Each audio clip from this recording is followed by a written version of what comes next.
BingX, a trusted global crypto exchange. Trade spot, futures, or copy top traders easily. Sign up via the link or referral code to get 30 USDT instantly, plus up to 1,500 USDT in bonuses for verification, deposit, and trading. Cameroon's presidential election, held on October 12, has been met with a dramatic declaration of victory from opposition leader Issa Tchiroma Bakary.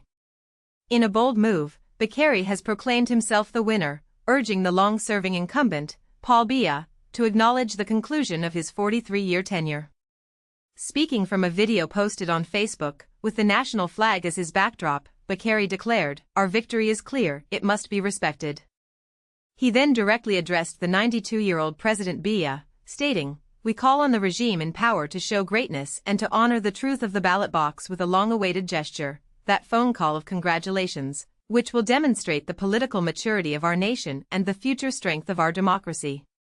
This assertive claim comes as the Cameroonian Electoral Commission, ELECOM, has yet to officially release the results, which are anticipated no later than October 26, following validation by the Constitutional Council. The atmosphere is charged, with supporters on both sides of the political divide asserting victory.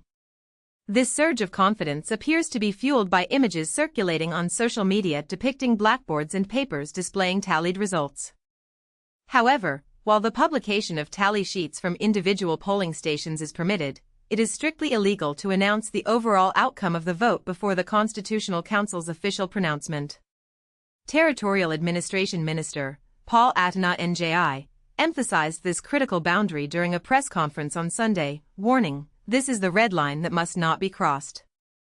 The election saw 9 opposition candidates vying for the presidency in a single-round format, where the candidate securing the most votes emerges victorious.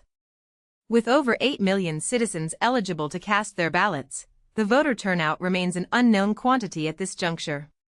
Several other opposition candidates have already extended their congratulations to Bakary, signaling a potential shift in the political landscape.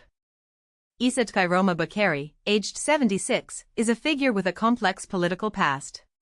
Once a staunch ally of President Biya and a former government spokesperson, Bakary dramatically broke ranks by resigning in June, subsequently positioning himself as the leading opposition contender. He currently heads the Front for the National Salvation of Cameroon, FSNC, and garners support from the Union for Change, a significant coalition of opposition parties.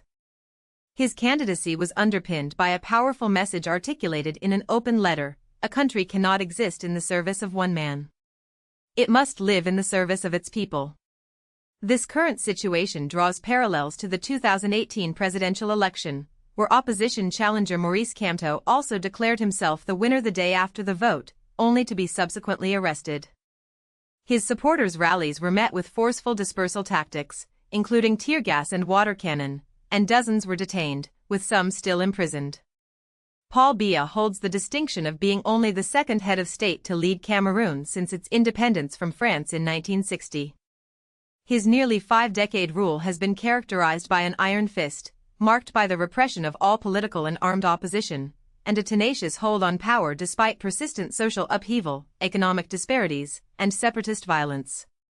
Bakary's electoral manifesto outlines a clear vision for the nation, promising a transition period of 3 to 5 years dedicated to rebuilding the country, which he contends has been systematically dismantled under Biya's leadership. The incumbent president has, in recent years, been reported to govern in absentia for extended periods, often from Switzerland, where he and his wife, Chantal, are frequent visitors.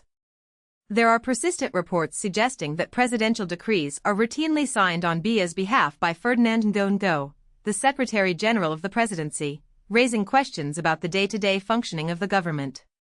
Bakary himself hails from Garoua, in northern Cameroon. His political journey is a remarkable one, having transitioned from being imprisoned for alleged involvement in a failed 1984 coup against Biya to holding ministerial positions. In a pre-election interview, Bakary revealed that during his 2 decades as a minister, he had never met the president face-to-face, underscoring the immense distance that has now been bridged by his bold challenge to the established order. The world watches